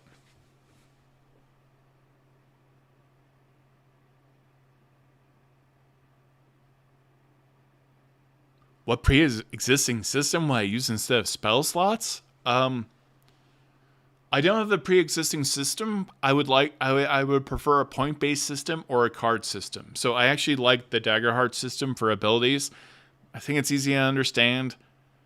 I would prefer a points-based system. I know psionics were broken in previous editions. I did like psionics and the point-based system in second edition. I didn't like that psionics weren't considered magic for the purposes of getting past certain spells like anti-magic fields. I think that's... I don't think it's nonsense. I think it's game-breaking for certain encounters. So, yeah. I know that psionics were exceptionally powerful. I miss a point-based system. I do not like spell slots. And I didn't used to be that way. I don't like spell slots because I see how hard it is to explain to other people who are new to games. Yeah, so, I mean, I would have level 1 spells cost X amount. Level 2 spells... Boy, I don't even know if I'd do that, really. Yeah, I actually thought about this a lot. I was actually once talking to BioWare. This is not breaking any kind of NDA. I proposed a new role-playing system to BioWare for Mass Effect and Dragon Age, and a specific system for that a long time ago, and that I was emphatic that'd be a point-based system.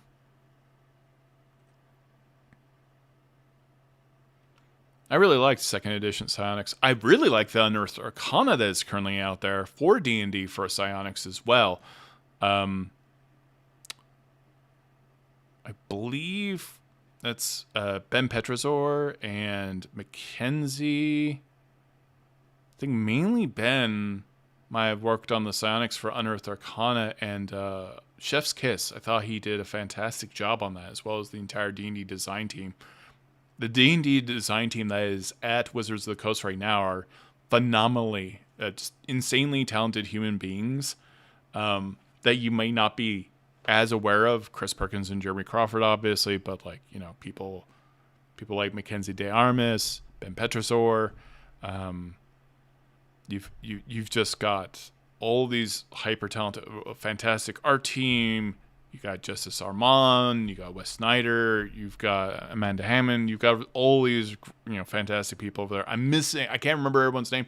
Ron, we've got, I'm forgetting his name right now. He's great. He's just like the nicest, loveliest man. All like big lore nerds and D&D nerds and fantastic people. So.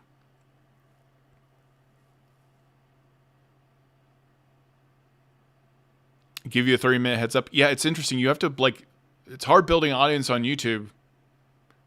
I got to do it on socials. Yeah, I know. I need to be a little less spur of the moment. Right now, I'm being very reactionary. And for those who come into chat later, you know, it's YouTube gets really weird about editing. Sometimes I can edit a video that's been live streamed immediately and trim off the very top. And this Friday I streamed. It was only for like an hour. It took 3 days before YouTube would let me cut it off.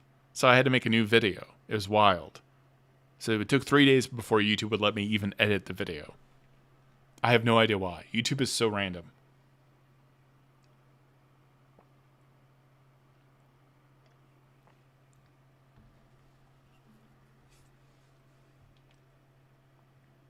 Oh.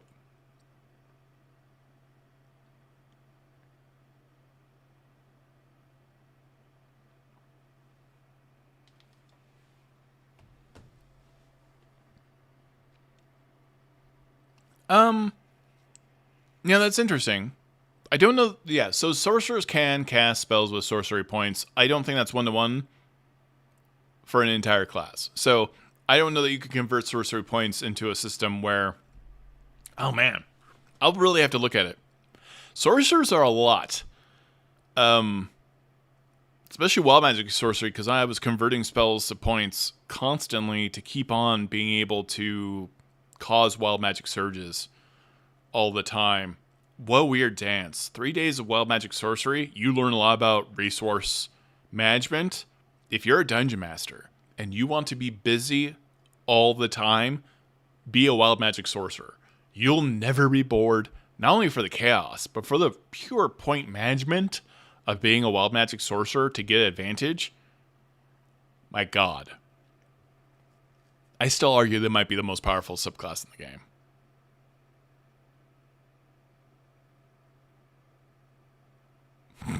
Make sure you hit that bell. Yeah, I know. I can't believe we still have 197 people in here. That's kind of stunning. Thank you, everyone, for hanging out. Am I missing any other questions?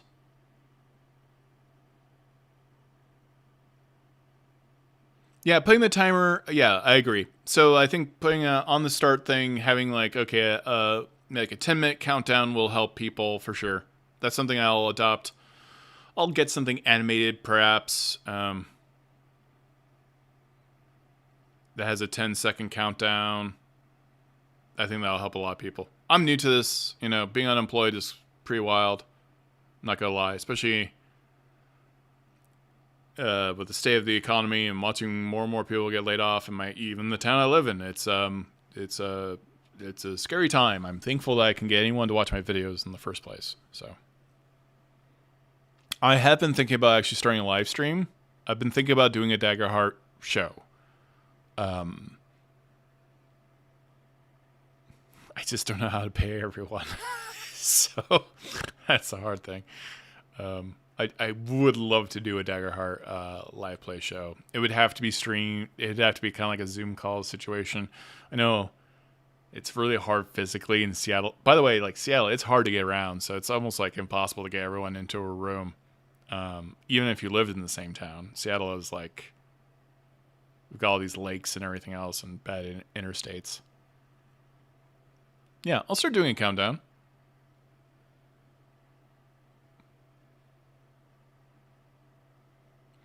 Would I go back to Wizards of the Coast if a similar position became available? Yeah, I think so. I loved what I did. I still cover D&D. And I love interviewing the D&D design team. I also did a lot of content creation at D&D Beyond as one of the founding members there.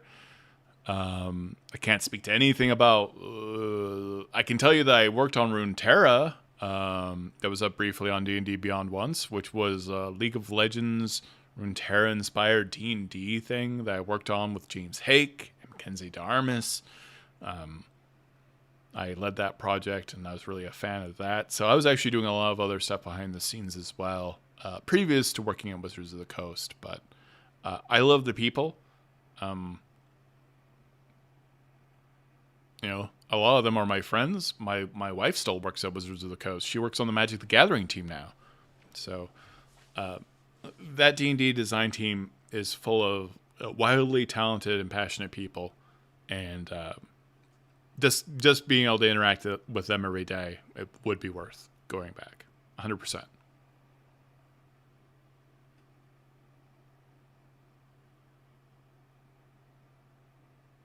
I was so interested in the League of Legends stuff. I was very proud of that stuff. And to be frank, like I did the first pass on the subclasses. I actually played all of League of Legends. No, not all of League of Legends. I played League of Legends, ran through all the lore, and I kind of I determined for Bilgewater from that area of League of Legends what 3 subclasses were really important, and one was a card-based subclass, a gunslinger, and a kind of nautical-themed subclass as well. That was not entirely unlike the World Tree Barbarian, actually, now that I'm thinking about it. But all based off the keystone abilities of characters that were from the world of, the area of the world for League of Legends that was Bilgewater. So I did rudimentary passes on each of those subclasses, and then hired Mackenzie DeArmas to fix them, because mechanically they were not sound. The ideas behind each of their abilities, 100% me, but Mackenzie found the mathematical solution and the design that made them actually function and work and be fun. Yeah, I used to do a lot of live streams on D&D Beyond. I had a show called Builds Character, where I would make a character every week, and then I had a weekly interview show as well.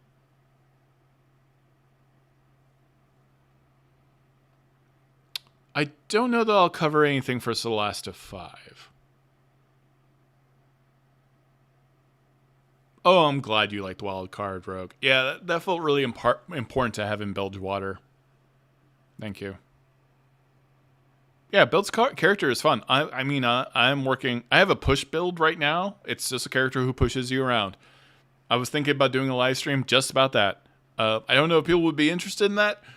I just find it funny because I can make a character that can push another enemy 65 feet in one round. And I think that's hilarious.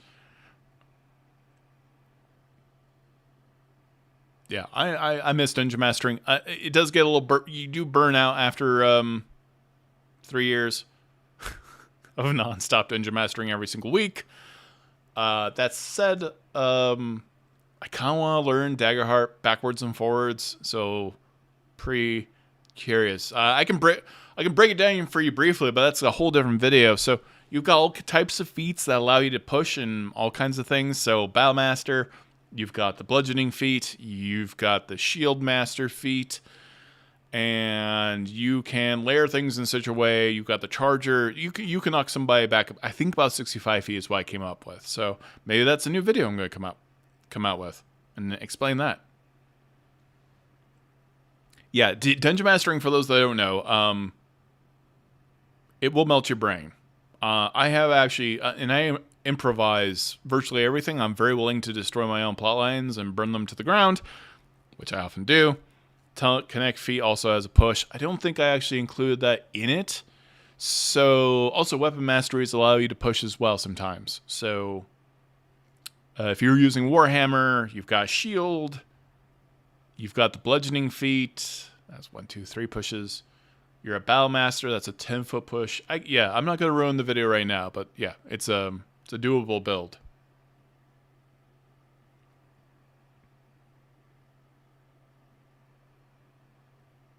I don't know that it's hard to switch from D&D to Daggerheart. I think for me, Daggerheart is like a mental thing. Like you're like, oh, so I had trouble initially playing the new Star Wars role-playing game.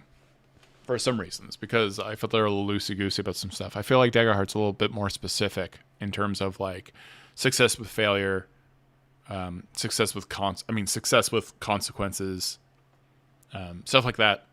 But now I feel like I'm up for that task.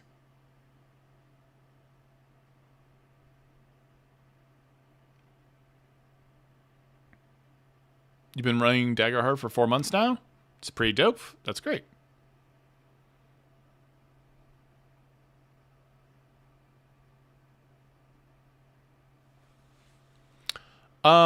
Well, for those that say, don't ever go back, I will tell you, like, I'm not making any money right now. So the brutal honesty is I am unemployed. So no matter what, you really have to look at, you take the jobs where you can get them. I do miss the D&D design team, and I miss D&D for sure. But I also love things like Daggerheart and the Critical Role team and stuff like that. So, I could go to a lot of places. I am still looking for a job for 100%. If I can still do streaming like this, I absolutely would. But, you don't make any money on YouTube. Oh, who's everyone's guess who dies post-Overture? Oh, God.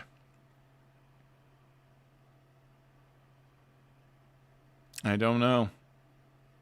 I know who's squishy. Narratively, I don't like Wakander dying. Gotta keep that boy alive. Oh yeah, Polemaster's nasty. Octus has a lot of people trying to kill him.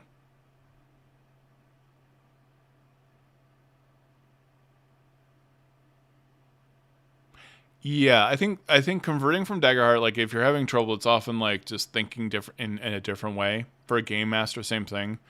I think you adjust. I think you adjust by doing. Yeah, Laura, the way Laura was rolling in the last couple in the Overture, good lord. Laura's doing a lot better now.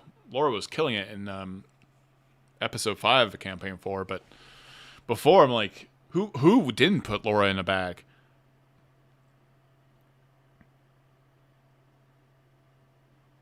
Yeah, I've got the obviously I have sponsors. They often, frankly, they sponsor individual videos, but I also want to have the people who sponsor my video content to have links in my live stream shows. That's really the only way you make any kind of living is through sponsorship. So clicking those links, that honestly, that's the best way to support. And Patreon really helps as well, but YouTube doesn't pay anything. Sponsorships do. So when sponsors see that people are clicking on a link and like signing up and stuff like that, that makes them happy. And I don't put any sponsors on here who I don't think are cool. Start Playing, I think, is a tremendous service, and they're absolutely killing it.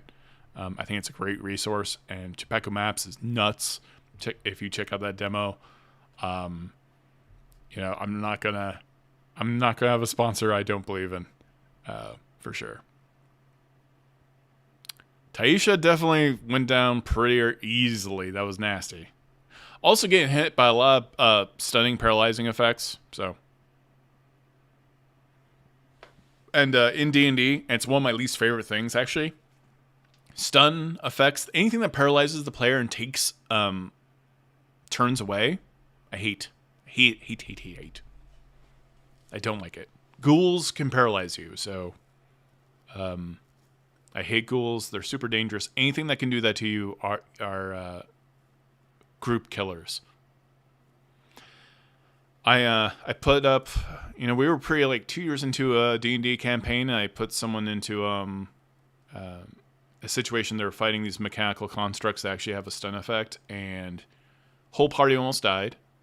This was with the heroes crew. This is like Lauren Urban, Jennifer Kretschmer, Megan Kenrick, my wife, all the whole cast. They almost died because they were just getting paralyzed left and right by this. They were in a prison, and these constructs, which are in D&D, just stunning people left and right, and permanently stunned two party. They could not roll out of it, and watching them and their frustration made me realize I didn't want to ever really use stunning or paralyzing effects ever again, unless for narrative purposes. I may change my mind after a while on that, but like, I gotta tell you, not having it be your turn and you not being able to do something, I think that sucks. Unless you're able to say something that matters, I don't know. I just don't like not being able to do something in D&D. And it's always a group killer. It's so dangerous.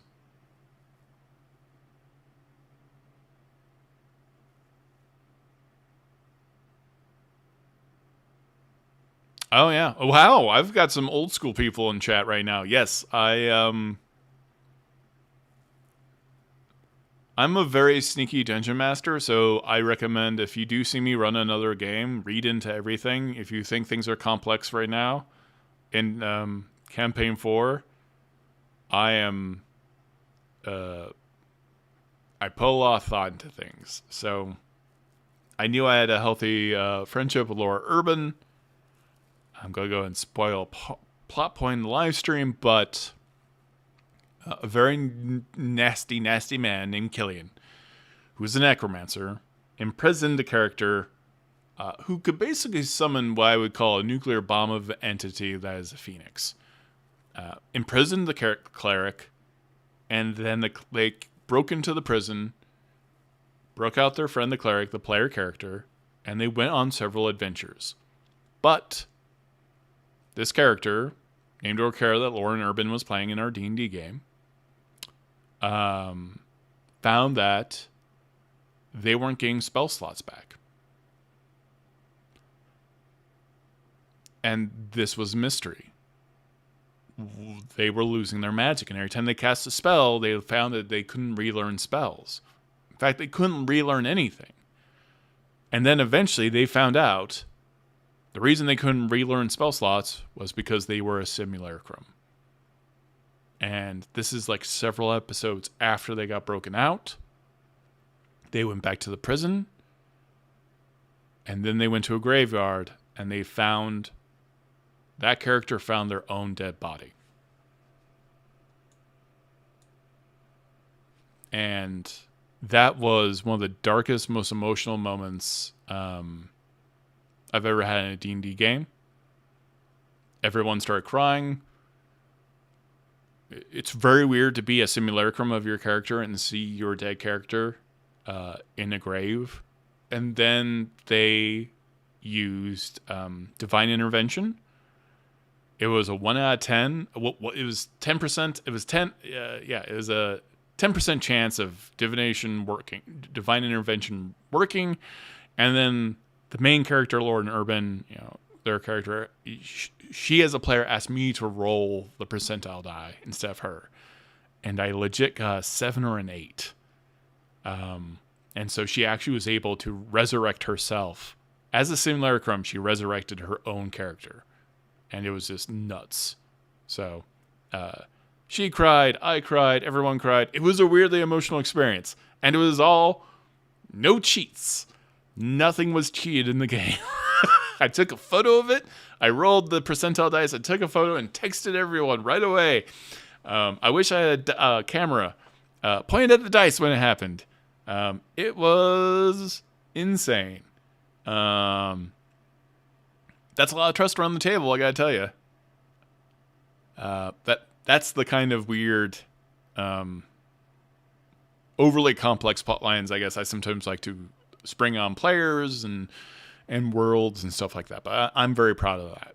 I am also famous for another thing that my character did, which I think you've seen the video. Look up Todd Kenrick's special or something like that. I think this has become famous.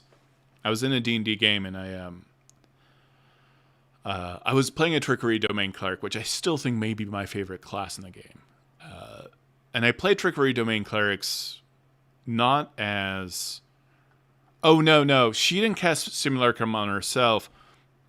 A character named Julien Toombs, who is a necromancer, created a Simulacrum out of her. And then killed her character and left the simulacrum in the spell. That's why she as a simulacrum, didn't even realize she was dead. She was not herself. So she was basically replaced. But as a Trickery Domain Cleric, I played as they were just in tune with the notion and the concept of trickery and stealth and subterfuge. No god associated. So Avrin, the Trickery Domain Cleric, we were in a situation around a table of some very interesting folks, some famous. This was not live streamed, but sitting at a table, we had a situation where I believe a child had literally been kidnapped. Someone was kidnapped, and it was very important we get the information where this person was. And we had this individual, and everyone was just trying to convince them and all this stuff and kind of threaten them. I took them into the room. I sat them down, and I laid out 5 diamonds. and then I shot them. I shot the prisoner right away. And then I brought them back to life with Revivify. And as I did so, I would crack the diamond in my hand as I cast it and used up the spell component. I would crack them like walnuts. And so I brought them back to life. And then I'm like, I told the dungeon master, I'm like, this is a bad person, right? So they obviously went to hell. So they've been in the 9 hells and being tortured and all this stuff. And so they brought back, and they're like sweating profusely, and they're like, "Oh my god, but what's happening right now?" I'm like, we're just going to go through this all day long until you tell me what I want to know. And they're like, "I'm not going to tell you." And I just shot him again, and I brought him back again, and he broke after that, because I had the diamonds to spare to keep on sending them back to the 9 hells and bringing them back. Now, Revivify, and I hear, so this is a video that people have turned into TikTok videos and everything else. It is a very dark story. It's very Peaky Blinders, and it's very kind of knowing the mechanics of the game. A couple things about Revivify. They don't have a choice. Revivify does not require them have to choose to come back. You can just revivify anyone against their will. Resurrection requires the soul want to choose. However, even if Revivify required people to want to come back from the dead within a minute, even if it was their choice, if they're in the 9 hells, they're coming back anyways. So, long story short, we saved the good guys. I got the information out of the character. Everything turned out great. Is Avern a really dark, shady trickery domain cleric? Absolutely. He would sell resurrections to people. I love being a trickery domain cleric. You can do all kinds of stuff. That's why I was so excited for campaign 2 and seeing Laura Bailey play trickster.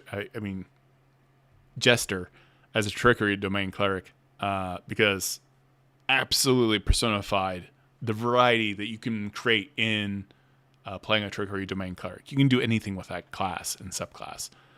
It's wild. It's one of my favorite. So, yeah. Revivify can be a tool.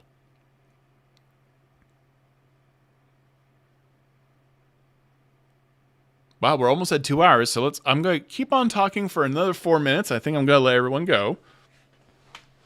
I appreciate you all hanging out with me. Do you like these longer live streams? I hope so. If 200 people are here. I am a font of knowledge, so I'm always happy to live stream and break things down. I was actually talking... I think I was talking to my wife, Megan. I think the hardest thing sometimes is feeling like you are not of service. That I have this kind of realm of expertise in video games and D&D and game mechanics and narrative, and I don't get to really flex those muscles enough, at least not as a career right now. And sometimes you kind of feel... discarded is dramatic. You just want to be of service and of use. I don't know how to put that really. You just want to feel like you have a value and a worth to folks, or to a company, or like when you have this level of expertise, it feels really strange not to flex that muscle, I guess. And so that's the hard thing also about anyone who gets laid off.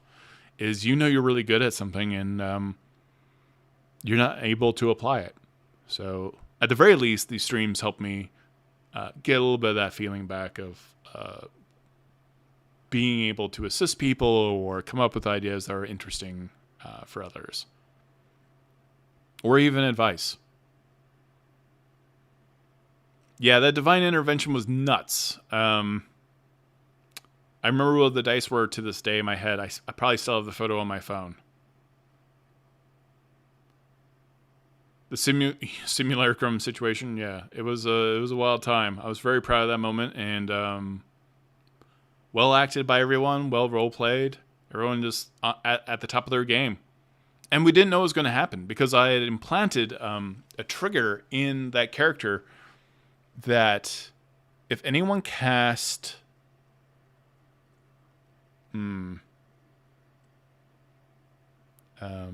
like an identify spell, detect magic spell,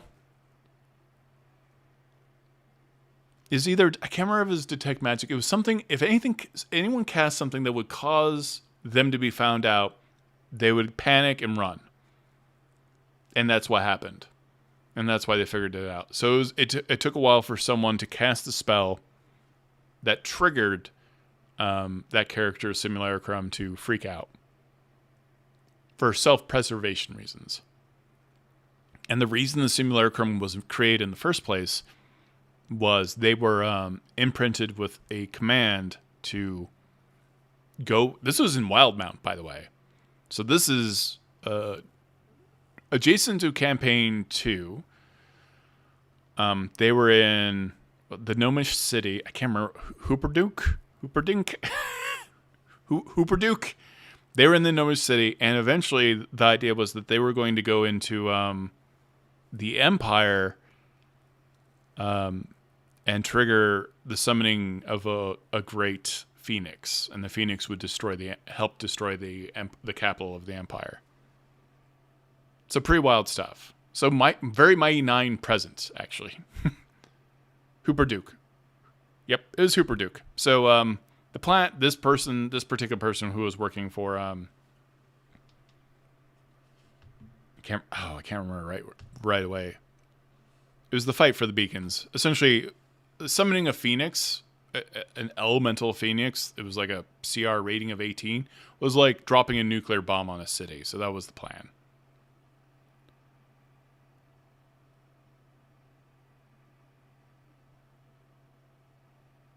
Also, a pretty devastating plotline.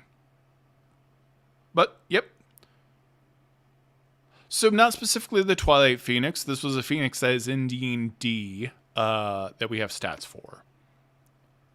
So, this was almost a deity-level Phoenix event. But this Phoenix just destroys everything in its path. So, not specific to Critical Role, but it was a Phoenix. Because they were themselves from a different world, other than Tal'Dorei and Wildmount. In Exandria. Yeah, I know it was a pretty wild idea. I was pretty proud of it.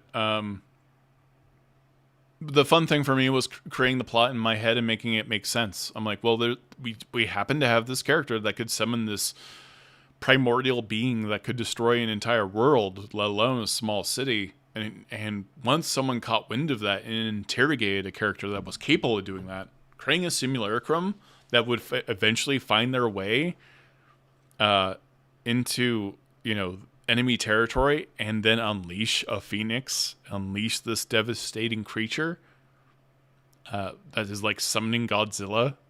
That changes the war, right? Especially when,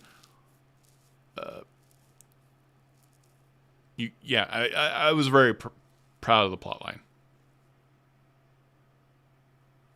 Oh yeah, the Phoenix Sorcerer from UA. I remember that. That was a while ago. That's a deep cut. Well, we've hit 2 hours. It was great chatting with everybody. Thank you for joining the chat. I appreciate it. Don't forget to like, subscribe, support the videos on the Patreon channel. I'm having a lot of issues with InDesign. It's just me not being good at InDesign. I have a lot of playtest materials I've been working on. I'm going to start publishing those out. I'm really sorry that I'm behind. I am going to fix that. Really doing my best. Had a lot of hurdles the last couple of months, but it's going to get done. Thank you so much for watching. Don't forget to click on links to the sponsors. Don't forget to like and subscribe, leave comments, all that stuff. I appreciate all you joining chat. I know we didn't know we were live streaming today, but it was I had a lot of fun with all of you. Thank you so much.